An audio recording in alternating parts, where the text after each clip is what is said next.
ஜனநாயக பார்வை நேயர்கள் அனைவருக்கும் வணக்கம். நான் உங்கள் நெறியாளர் நவீன். இப்போ சமீப காலமா பாத்தீங்கன்னா தமிழ்நாடு மட்டும் இல்லாம இந்தியா முழுவதுமே ஒரு பேசக்கூடிய பொருளா இருக்கிறது எதுன்னு சொல்லி பாத்தீங்கன்னா ஸ்பெஷல் இன்டென்சிவ் ரிவிஷன், அதாவது சிறப்பு தீவிர திருத்தம். இந்த எஸ்ஐஆர் ஃபார்மை சரியான முறையில் பூர்த்தி செய்தால் மட்டும்தான் ஓட்டு போட முடியுங்கிற கட்டாயத்தை இந்திய தேர்தல் ஆணையம் அமல்படுத்தி இருக்கிறாங்க. அதோட நோக்கம் என்னன்னு சொல்லி பாத்தீங்கன்னா போலி வாக்காளர்களை அறியப்பட்டு அவங்கள இந்த வாக்காளர் பட்டியலிருந்து எடுக்கிறதான்னு சொல்லி அவங்க தரப்பு வாதத்தை அவங்க முன்வைக்கிறாங்க. இது சம்பந்தமாக தாவேகாவின் தலைவர் திரு விஜய் அவர்கள் உச்சநீதிமன்றத்தை நாடி இருந்தாரு.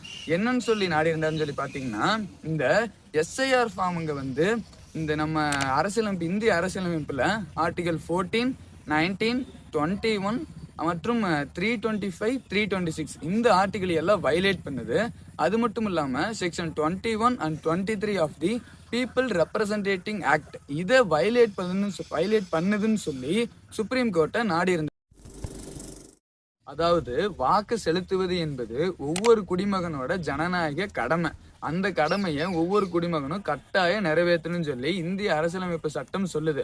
ஆனா இந்த எஸ்ஐஆர் ஃபார்மோட உள்கட்டமைப்பு பாத்தீங்கன்னா மக்கள் வாக்கு செலுத்துவதற்கு ஒரு சிக்கலை ஏற்படுத்துன்னு சொல்லி அந்த மனுவுல குறிப்பிட்டிருக்கிறாங்க.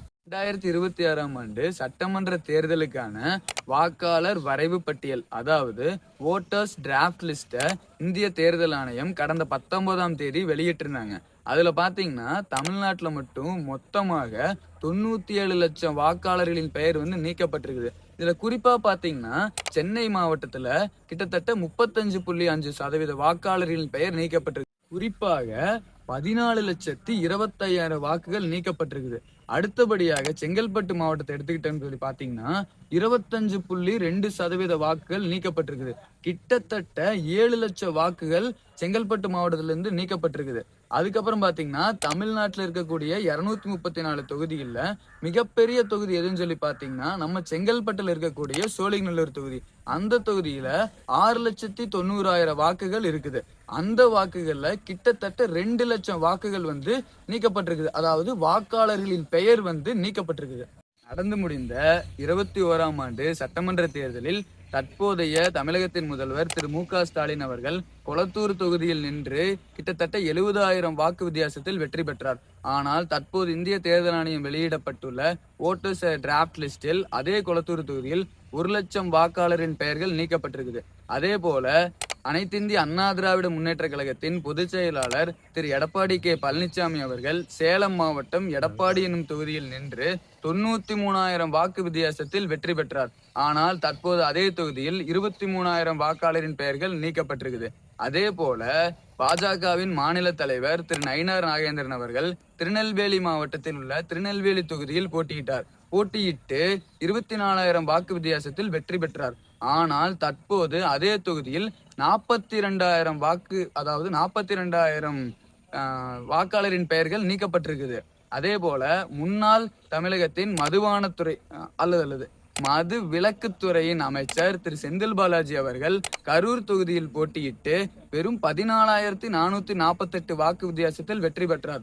ஆனால் அதே தொகுதியில் தற்போது 24,000 வாக்குகள், அதாவது வாக்காளரின் பெயர்கள் நீக்கப்பட்டிருக்குது. நீக்கப்பட்ட வாக்காளர்களின் எண்ணிக்கையான 97 லட்சமுமே போலி வாக்குகளான்னு சொல்லி கேட்டா அதுதான் இல்லை. ஏன்னு சொல்லி பாத்தீங்கன்னா இதுல போலி வாக்குகளும் அடங்கும். அது மட்டும் இல்லாம ஒரு இடத்துல இருந்து இன்னொரு இடத்துக்கு குடிபெயர்ந்து போனவங்களோட வாக்குகளும் அதுல அடங்கும். இறந்தவர்களோட வாக்காளர்களின் பெயர்களும் அதுல அடங்கும்.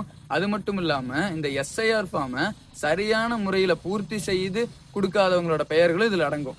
இந்த ஓட்டர்ஸ் டிராஃப்ட் லிஸ்ட்ல உங்களுடைய பெயர் நீக்கப்பட்டிருந்ததுன்னா நீங்க என்ன பண்ணணும், அதாவது என்ன பண்ணலாம்னு சொல்லி பாத்தீங்கன்னா நீங்க உங்களோட பூத் லெவல் ஆபீசரை கான்டாக்ட் பண்ணி ஃபார்ம் 6, அதாவது படிவம் 6 பூர்த்தி செய்து அவர்கிட்ட கொடுக்கணும்.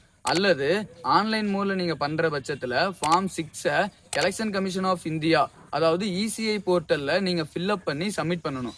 அதே போல உங்களுடைய தொகுதி அல்லது உங்களுடைய அட்ரஸ் மாறி வந்துருந்துச்சுன்னா நீங்க அதே வெப்சைட்ல ஃபார்ம் 8 ஃபில்அப் பண்ணி சப்மிட் பண்ணணும்.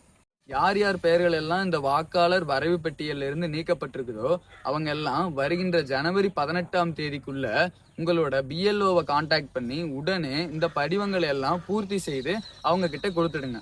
ஜனநாயக பார்வை நேயர்கள் அனைவருக்கும் நன்றி. மேலும் இது போன்ற தகவல்களை தெரிந்து கொள்ள ஜனநாயக பார்வை யூடியூப் சேனலுக்கு சப்ஸ்கிரைப் பண்ணுங்க.